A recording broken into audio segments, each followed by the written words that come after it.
Caríssimo irmão, caríssima irmã, querido casal equipista de Nossa Senhora, é com muita alegria que nos encontramos para este momento de espiritualidade de nossos lares, de nossas igrejas domésticas. A pandemia nos trouxe várias restrições, mas também nos conduziu a um processo de criatividade, levando-nos a reconhecer que todos os nossos ambientes são propícios para uma relação de íntima comunhão com o Senhor. Nestes dias estamos sendo convidados a mais intimamente nos ligar a Ele, a ter a nossa atenção voltada para o que Ele nos diz, a ouvir o seu chamado, a reconhecer com sensibilidade os sinais que Ele nos dirige, assumindo mais efetivamente a nossa condição de discípulos missionários, de seguidores do ressuscitado. Meu nome é Padre Alex Cristiano dos Santos. Sou padre aqui do clero diocesano de Divinópolis. Fui ordenado padre no dia 2 de março de 2019. Portanto, há pouco mais de 2 anos e meio. Atualmente acompanho como sacerdote, conselheiro espiritual, 2 equipes de base. A equipe 7C, equipe Rainha dos Apóstolos, e a equipe 15C, equipe Nossa Senhora das Dores. É com muita alegria que aceitei o convite para dirigir a vocês esta palavra, para ajudá-los neste momento de espiritualidade que nos é proposto pelo movimento. Foi-me proposto a apresentar uma breve explanação sobre São José, pai na coragem criativa. Sabemos que o Papa Francisco decretou este ano como ano de São José. Por meio da carta apostólica Patris Corde, o Papa Francisco decretou este ano como ano de São José, ano em que nós celebramos 150 anos da declaração de São José como patrono universal da Igreja. O tópico que irei brevemente explanar é o 5º desta carta apostólica. Nós somos convidados a reconhecer que a coragem criativa aparece a nós sempre nos momentos de dificuldade, nos momentos em que vivenciamos alguma provação, alguma tribulação. Somos convidados a encontrar novas direções, novos caminhos, novos modos, novos métodos, para que possamos superar qualquer tipo de adversidade que nos sejam apresentadas. Diante da adversidade, poderíamos ter algumas reações diversas. Poderíamos simplesmente nos imobilizar e permitir que ela fizesse um grande estrago em nossas vidas, em nossas existências. Poderíamos simplesmente abandonar o campo de batalha, deixando que ela age e vença, ou poderíamos, diante da dificuldade, buscar modos criativos para superá-la. São nos momentos de dificuldade, de adversidade, que nós percebemos que possuímos recursos que outrora, não pensávamos ter. Percebemos que temos capacidades, dons, carismas, que ainda não havíamos reconhecido presentes em nossa vida, em nossa existência. Se tomarmos o Evangelho da infância de Jesus, perceberemos que Deus nunca age de maneira direta, mas Deus age por meio de pessoas, por meio de acontecimentos ao longo da história. São José, é aquele ao qual Deus confia o cuidado de seu Filho unigênito, aquele ao qual Deus confia o cuidado do Salvador da humanidade nos primórdios da história da redenção. José era um homem judeu. Naturalmente, já estando às portas do casamento com Maria, tinha a expectativa de, com ela, constituir uma grande prole. Segundo a mentalidade judaica, aqueles que possuíam uma grande prole eram abençoados por Deus. Aqueles que, porventura, não possuíssem uma grande prole, ou porventura não possuíssem filhos, eram considerados amaldiçoados. Naturalmente, José desejava constituir com Maria uma grande prole. No entanto, desde o início, obedece em tudo aquilo que é a vontade do Pai, aquilo que é a vontade de Deus. Já estando comprometido em casamento com Maria, descobre que ela encontra-se grávida, gestando o filho unigênito, sendo um homem, o filho unigênito de Deus, sendo um homem justo e não querendo denunciá-la, deseja se ausentar. Assim, assumiria para si a responsabilidade. Todavia, ao ser anunciado pelo anjo que aquele que Maria concebia era o filho unigênito do Pai, José prontamente a assume como esposa, sabendo que não realizaria aquilo que a princípio desejava, a constituição de uma grande prole, mas que assumiria a grande incumbência, a grande responsabilidade dos cuidados com o Filho unigênito de Deus. Desde o início, percebemos claramente a grande força, a grande coragem criativa de José. Estando com Maria em Belém para o recenseamento, já às portas do parto, não encontrando hospedaria, logo providencia um lugar que seja minimamente aceitável para que ela pudesse dar à luz. As condições, sabemos, eram precárias, mas José, à medida do possível, consegue um lugar que permitisse Maria dar à luz a seu filho unigênito. Logo que o menino nasce, José vê-se obrigado a fugir com o menino e com a mãe para o Egito, uma vez que Herodes o buscava para matá-lo. Coloca-se em situação de risco. Vai para uma terra desconhecida, longe de sua parentela. E ali, naturalmente, enfrenta as adversidades próprias de uma realidade familiar. Se tomarmos estes textos a partir de uma leitura superficial, teríamos a impressão de que as realidades do mundo estão à mercê daqueles que são mais fortes, que são poderosos. Percebemos que em meio à arrogância e à violência, Deus sempre arruma uma maneira, arruma um jeito de realizar o seu plano salvífico.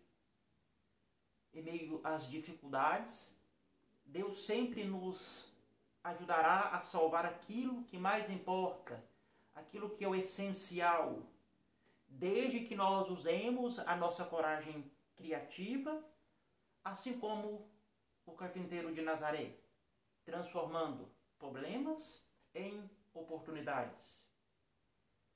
O fato de, em alguns momentos, parecer que Deus não nos ajuda, não significa que Ele nos tenha abandonado, mas que Ele confia que encontraremos um caminho, que seremos verdadeiramente criativos em encontrar novos caminhos, em encontrar novas vias, para que superemos as adversidades que nos sejam antepostas.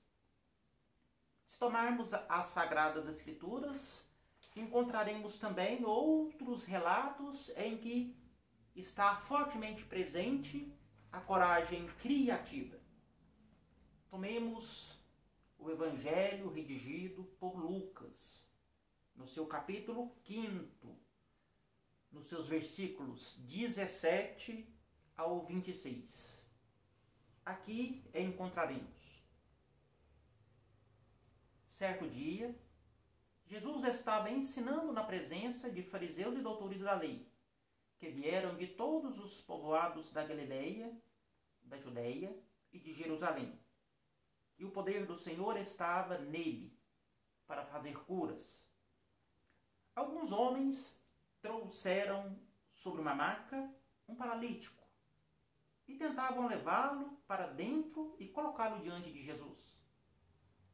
Como, por causa da multidão, não encontrassem um modo de levá-lo para dentro, subiram ao telhado e pelas telhas desceram o paralítico com a maca até o meio, diante de Jesus. Vendo a fé que tinham, ele disse: Homem, teus pecados estão perdoados. Os escribas e os fariseus começaram a pensar: quem é este blasfemo? Quem pode perdoar pecados a não ser só Deus? Jesus, percebendo seus pensamentos, perguntou-lhes: que estáis pensando no vosso coração? Que será mais fácil dizer: teus pecados estão perdoados? Ou dizer: levanta-te e anda? Ora, para que saibais que o Filho do Homem tem na terra a autoridade para perdoar pecados, dirigiu-se ao paralítico: eu te digo, levanta-te, pega a tua maca e vai para a tua casa. No mesmo instante, levantando-se à vista de todos, o homem pegou a maca em que estivera deitado e foi para sua casa, glorificando a Deus. Todos ficaram extasiados e glorificavam a Deus, cheios de temor, dizendo: hoje vimos coisas maravilhosas.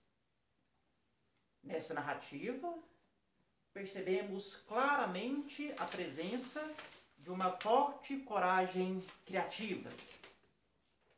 Diante do obstáculo, a grande multidão que cercava Jesus, os amigos do paralítico não desistiram e retornaram para suas casas, mas, de maneira criativa, buscaram outro meio para que pudessem colocá-lo diante do Senhor. A dificuldade não deteve a audácia e a obstinação daqueles homens que desejavam colocar seu amigo diante daquele que sabiam poder curá-lo. Sabendo que Jesus poderia curar o seu amigo, diante daquelas dificuldades, a enorme multidão que cercava a casa em que Jesus se encontrava, encontraram eles um outro caminho para que pudessem colocar o amigo enfermo diante de Jesus. A narrativa é muito clara. Vendo a fé deles, Jesus reconhece a coragem criativa daqueles homens. E pela fé daqueles homens, do amigo, do paralítico, primeiramente, perdoa-lhe os pecados e em seguida concede-lhe a graça, o dom da cura. Eu te digo, levanta-te, pega a tua maca e vai para casa. Também no mesmo evangelista, temos um outro relato de coragem criativa presente no seu 8º capítulo, entre os versículos 40 e 48.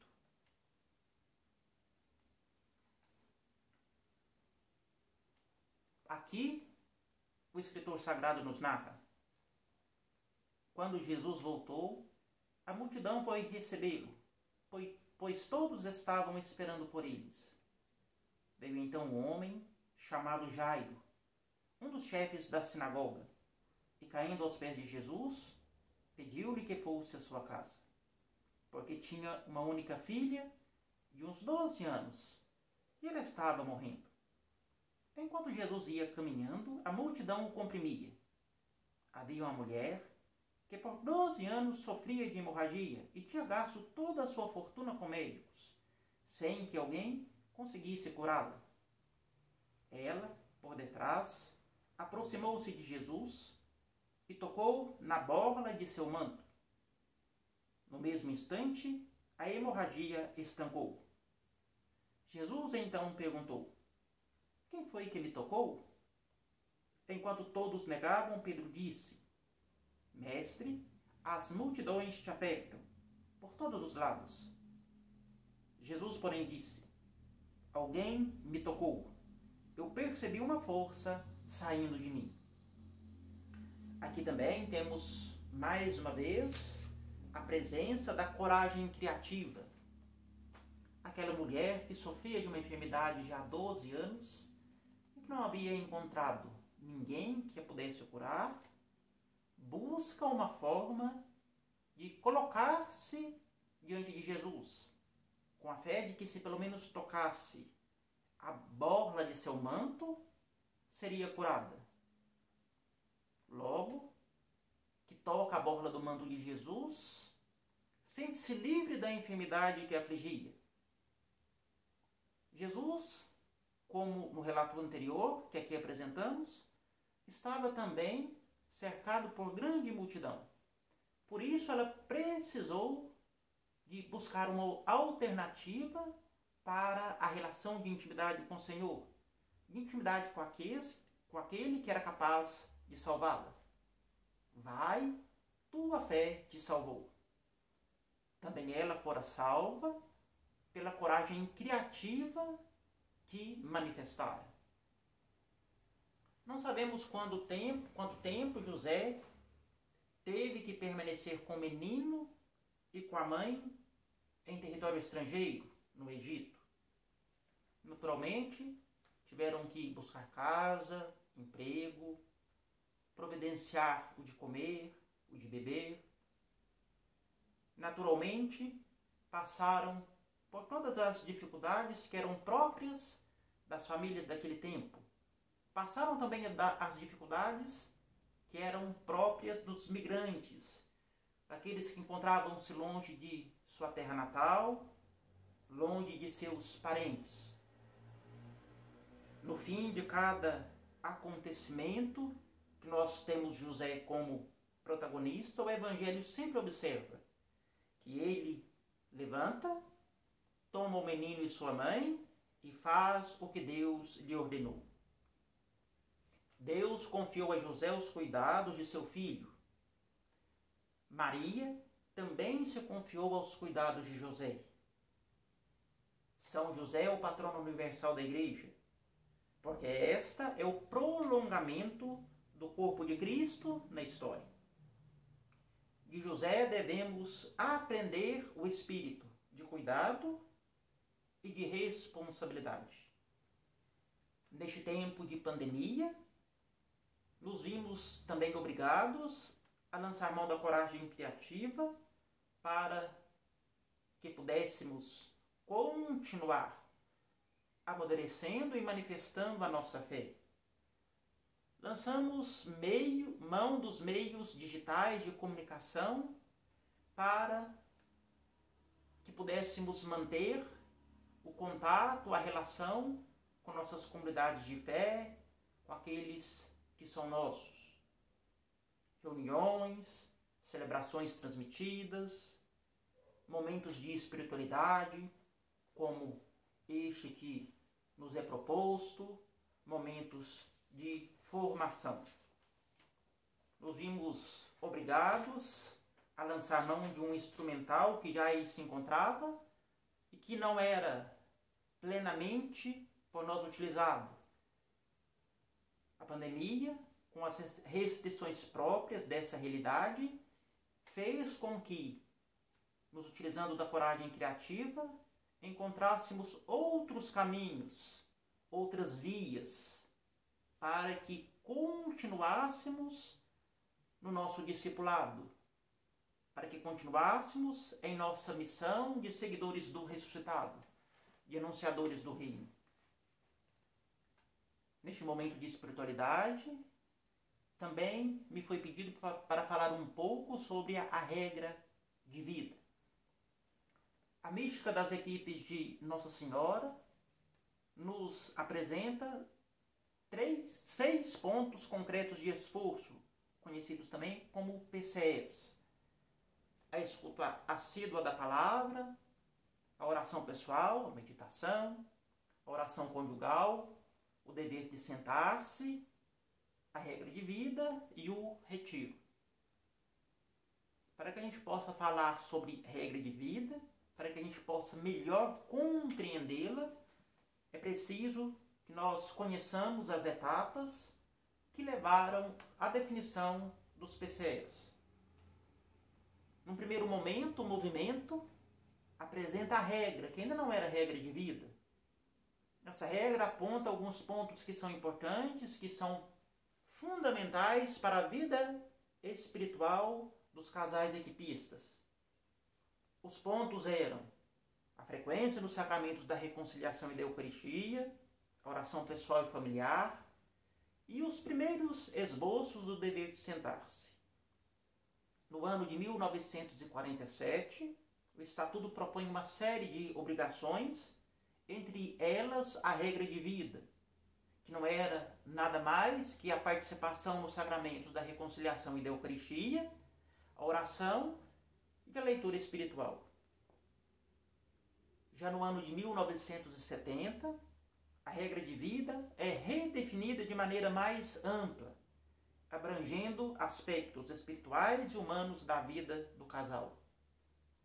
A oração e a escuta da palavra tornam-se pontos concretos de esforço separados. Em 1976, o documento O que é uma equipe de Nossa Senhora reforça a necessidade de se fixar uma direção de crescimento. A longa experiência positiva das equipes de Nossa Senhora permite que nós proponhamos algumas etapas para se chegar a uma regra de vida. A primeira etapa, fixar uma direção para o crescimento espiritual e humano, para que não se perca a visão do ideal. Antes de ser e de fazer, é preciso que reconheçamos onde se encontra a nossa fonte, a nossa essência, Jesus Cristo. Ele é o nosso ideal. Por isso, nosso caminho para o crescimento está voltado para uma relação de amor com Ele e, consequentemente, com nossos irmãos e irmãs. O segundo passo, a segunda etapa, é assimilar progressivamente atitudes cristãs de vida. Abrir-se ao amor de Deus assiduamente, permitir que Ele nos toque, desenvolver uma capacidade de viver na verdade, aumentando assim a nossa capacidade do encontro, da comunhão, da compaixão. Chegamos então à terceira etapa, o momento de dar um passo mais além. Cada cônjuge fixa para si um esforço para o crescimento pessoal. Esse passo à frente é a regra de vida. A regra de vida é, portanto, o ponto sobre o qual cada membro do casal decide, pessoalmente, concentrar seus esforços a fim de melhor seguir sua direção de crescimento e responder com alegria ao chamado de amor que Deus lhe dirige. Algumas sugestões nós poderíamos dar para este momento de escolha de uma regra de vida. Estas sugestões se baseiam no documento A Regra de Vida, que nos é proposto pelo movimento. O primeiro passo, o primeiro ponto, abrir-se ao amor de Deus pela via da oração. Antes de que escolhemos uma regra de vida, é bom encontrar-se com Deus, fazer a experiência do encontro pessoal, ouvir sua palavra, meditá-la, estabelecer diálogo pela força da oração. Isto nos ajudará a reconhecer a sua verdadeira vontade. O segundo ponto, a regra de vida é pessoal e deve atingir sempre o essencial. deve ser feita para melhorar e tornar mais coerente a vida conjugal e familiar. Trata-se de melhorar a nossa capacidade de encontro, de diálogo, de comunhão. Terceiro passo, evitar qualquer tipo de angústia. A regra de vida é meio. A regra de vida não é objetivo, não é o nosso fim a ser atingido. Por isso, ela deve ser razoável e acessível.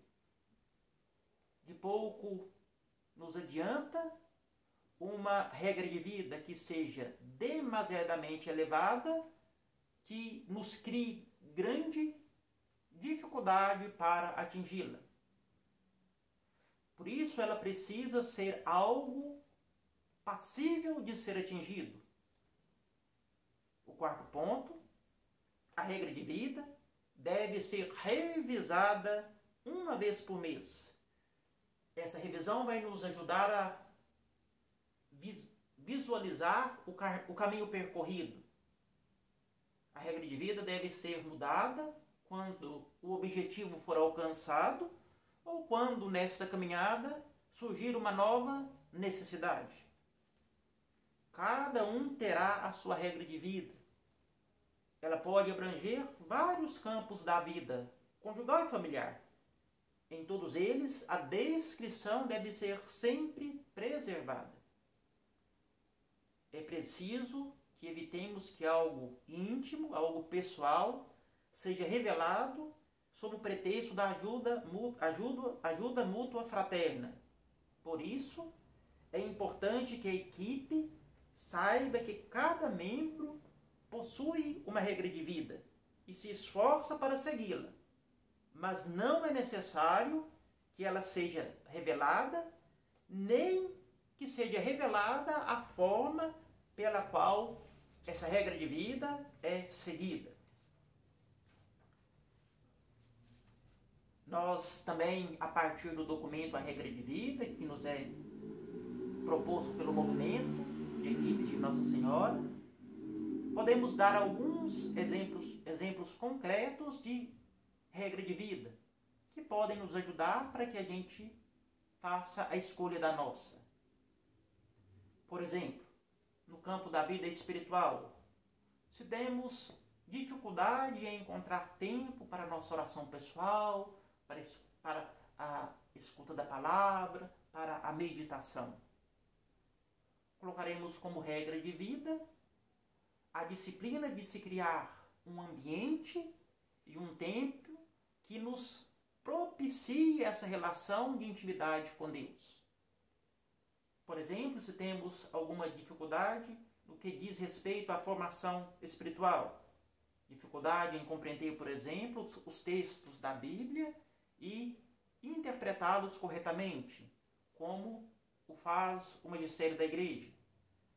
Tomaremos como regra de vida buscar conhecimento acadêmico-teológico de qualidade que nos permita melhor compreender os textos que nos propõe a Sagrada Escritura. Por exemplo, se temos como dificuldade a dimensão da vida do casal e da família, dificuldade, por exemplo, de prestar atenção aos outros quando voltamos do trabalho, colocaremos como regra de vida aguçar a sensibilidade para com o outro, não obstante o cansaço, não obstante as dificuldades do nosso ambiente de trabalho. Chegar em casa e dar atenção para aqueles que lá se encontram. Ouvir aquilo que eles têm a nos dizer. Entrar em diálogo, em relação de comunhão com eles. Se queremos abordar a vida de equipe, porque percebemos, por exemplo, a dificuldade de encontrar-se em profundidade com outras equipes. A ausência de verdadeiros contatos com membros de outras equipes diferentes das nossas. Nós, assim, colocaremos como regra de vida a necessidade de aguçar o sentido, o senso de pertença a um movimento que é eclesial, que é da igreja, e que, portanto, não pode nos levar a ficar fechados apenas em nosso grupo, mas precisa nos impulsionar a relação com os demais. Se, por exemplo, temos uma dificuldade na vida profissional, dificuldade em encontrar-se em profundidade com os colegas de trabalho, colocaremos como regra de vida que o nosso encontro com eles será considerando-os como pessoas, não apenas como instrumentos que realizam determinada função. Se temos no campo da vida religiosa a facilidade de fazer críticas à igreja, especialmente à sua hierarquia, colocaremos como regra de vida amar a igreja, buscando compreender melhor as posturas da sua hierarquia eclesial. Aqui trata-se apenas de alguns exemplos, a partir de dimensões espirituais, humanas, que perpassam a nossa vida. Cada um deve analisar aquilo que lhe é mais latente, mais necessário, mais essencial, e a partir daí buscar encontrar a sua regra de vida. Como já foi dito anteriormente, não algo que seja inalcançável, mas algo que seja acessível e que nos conduza a um processo de amadurecimento, a um processo de crescimento espiritual e humano. Diante dos dois temas que foram por nós expostos, São José, Pai na coragem criativa, e o ponto concreto de esforço, regra de vida, convido vocês, caríssimos irmãos, caríssimas irmãs, casal equipista, a meditar sobre o capítulo 12 da carta de São Paulo aos Romanos. E a partir dele, pensar uma regra de vida que com coragem criativa nos ajude no nosso amadurecimento espiritual e humano. Foi uma alegria muito grande poder estar com vocês neste momento de espiritualidade.